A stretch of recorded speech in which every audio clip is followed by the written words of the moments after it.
Hey everyone, welcome to Remap. My name is Jared, and today we'll be taking a look at Helldivers 2 by Arrowhead Game Studios. Now, I usually avoid reviewing multiplayer-focused titles, as much of the experience is determined by other players rather than the game itself, but for reasons I'll elaborate on later, I thought Helldivers deserved an exception. Unless you've been living under a rock this past month in the gaming world, you've probably seen clips of this game blowing up on TikTok. Helldivers 2 is a third-person shooter where your job is to spread managed democracy across the galaxy by killing all aliens in your way. This simple and clearly satirical premise is basically the entire story, so we won't have to worry about any spoilers today. And as always, these are my opinions and mine alone. Starting off, I wanted to talk about the gameplay loop, which will give you some much needed context for the rest of this review. As a Helldiver, you can complete a variety of different missions on dozens of different worlds. For example, you may select to be dispatched to an automaton planet, think Terminators, where your mission goal is to evacuate scientists or kill a certain number of robots. All of these missions have a customizable difficulty with varying rewards depending on the challenge rating. Now, where the game captures some magic is how you select these missions. Every player accesses a galaxy map where you can see a certain number of planets that are currently under attack. These are the planets where all players are currently fighting, and you can see the active player count on each one. This makes the entire game feel like a collaborative experience, unlike most other PvE games. Instead of just having individual missions that you complete in order, every time you log in, you can see what progress the community has made and which planet you should drop on to achieve your goal of spreading democracy. It's just a really well executed mission design. And although multiplayer PvE is clearly how the game was designed, you could technically play any mission as a solo player. It's not fun that way, but the fact it is at all possible made it suitable for a review, in my opinion. And going back to the missions real quick, it really is something special. You hop in, you contribute on a planet, then next time you get on, you see, all right, we've cleared that planet, we're moving deeper into the system. Or the next week, oh, they've pushed us back.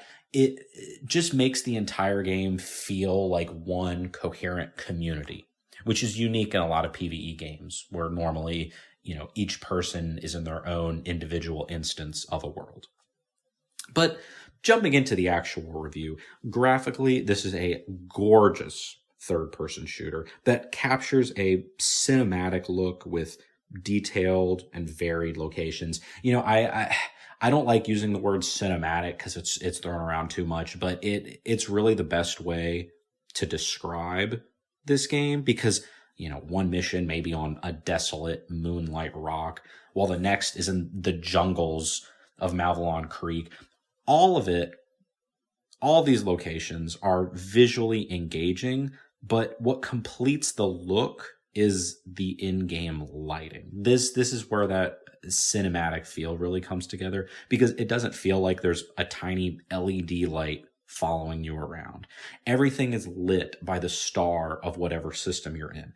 And this results in bright rays being cast across each location, sometimes blinding you with the glare if you're looking right at it.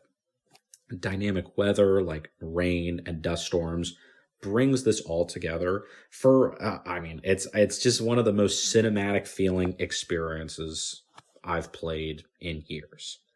Also, part of this visual department are all of the enemies you come across while fighting for Super Earth. There are currently 2 alien types out in the game, Terminids and automatons. Terminids are the bug enemy and come in a variety of shapes and colors. The enemy design makes it very easy to identify what you're dealing with in each encounter and is rightfully intimidating the first time you see a huge Bile Titan spawn. The automatons, or robots, are basically just Terminators. And seeing a horde of chainsaw and flamethrower wielding robots charging you is, I will admit, a bit more stressful than the bugs. And it is substantially more challenging fighting the robots than the bugs. There are already hints and speculation of a new alien race being added in the future, but even now, I think they did a great job with the enemy design. Moving on to the core gameplay, I'm excited to talk about the unique stratagem mechanic. Now, as you might expect in a third-person shooter, there's a variety of weapons to choose from: shotguns, rifles, pistols. There have been some balancing issues early on, but overall, the weapons feel solid and good to control. But like I just mentioned, what sets Helldivers apart are these stratagems you select before every mission. These are the ordnance and equipment from your ship that make the game go from, oh no, it's me against the world, there's a horde of enemies, I can't do anything, to I have the entire weight of the US military behind me, let's do this, we got this. There is something for everyone. There's a whole host of automated turrets to call in, support weapons like rocket launchers, flamethrowers, orbital strikes from your ship above that rain down artillery and lasers, and my personal favorite, the eagle strikes, where you call in an airstrike that flattens everything in front of you. This really was when I realized this game was special, and it just completed that whole cinematic look that I keep talking about.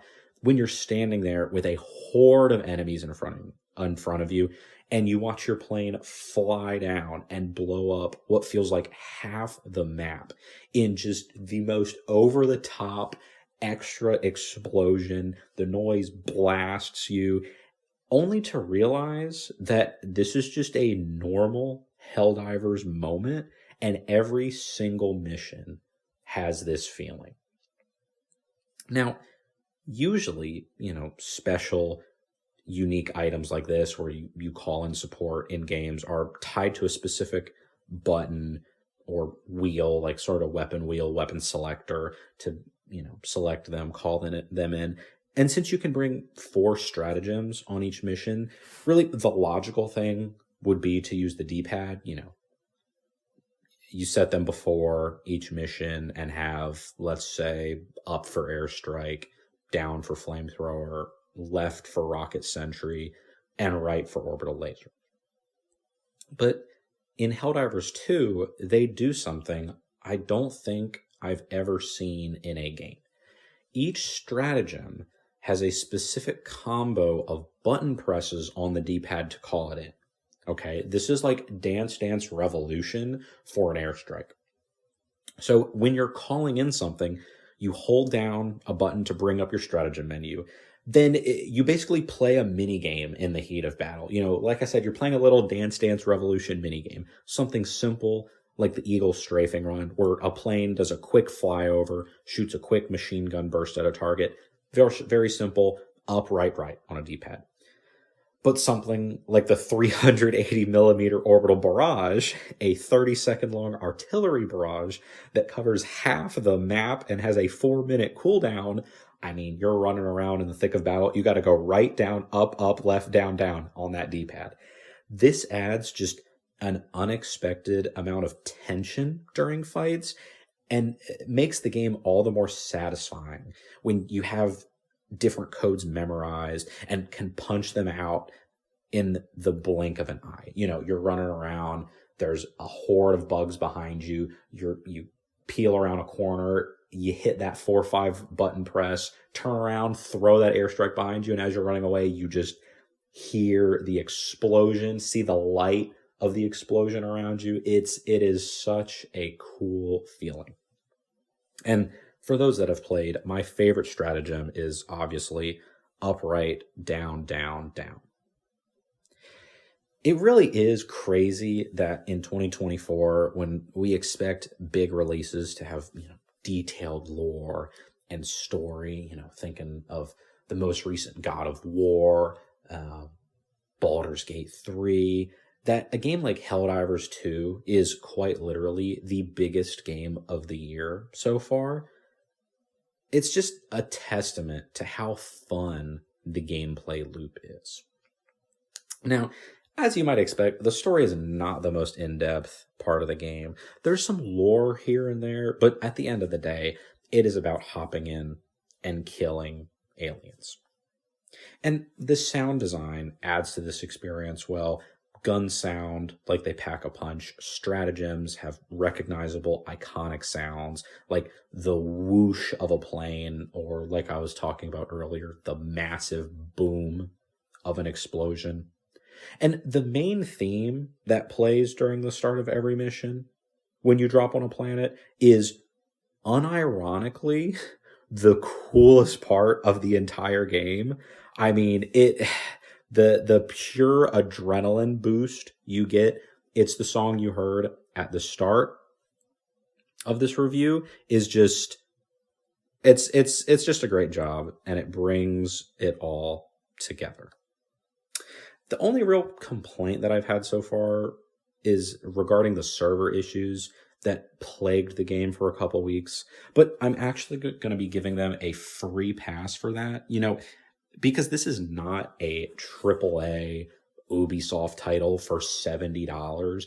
Helldivers 2 is $40 and was shocked and just surprised to have this amount of success. It was expected to be an under-the-radar title, few thousand players, fun little time. And this game literally had more players than GTA 5 a couple of weeks after release. There was just no way Arrowhead could have anticipated this popularity. And unlike some other studios, which this is what I really appreciated, they communicated with the player base daily and actually fixed the issues. There are weekly updates with new content and bug fixes. When there were server problems a few weeks ago, there were updates even daily as they were working to fix everything. Just in the last week, they've released a new mech suit stratagem, and there's a whole host of new weapons that just released as well. And all of this, here's the best part, all of this is not paid DLC, but free content just added to the game. And it's crazy that I'm shocked by this, but it's now an uncommon practice in the industry to just say, hey, you paid some money for the game. We're glad you enjoyed it. We're going to keep supporting it and giving you more content. It's crazy. Hopefully some other studios can take a page from it, which is kind of funny to say, especially as I'm still playing Overwatch with the Cowboy Bebop collab coming out that it costs $50 for the full bundle. But at the end of the day, Helldivers 2 is honestly one of the most fun games I've played not only this year, but ever, okay? And I want you to focus on the word I used, fun. I know it's not going to be the same as these story-driven heavy hitters. It's not going to hit me emotionally as deep as, Baldur's Gate 3, Persona, all these deep and intricate titles. But my goodness, running around, blowing up these bugs with my friends is so much fun. And it is a game that I do not understand why it has taken this long for a game to come out like this. I've already logged over 50 hours playing, and I'm still having as much fun as the first hour. Helldivers 2 is an easy recommendation if you're a shooter fan. It just absolutely 100% go for it. If you have friends playing it, even more of a reason. And I'm actually going to be giving it an A+, just for how much fun I have had. It's just too fun. But that is all I have for you today. Thank you so much for tuning in. Thank you for this patience as we've been on a bit of a break. You've been listening to Remap the Gaming Podcast. My name is Jared, and I hope you have a wonderful rest of your day.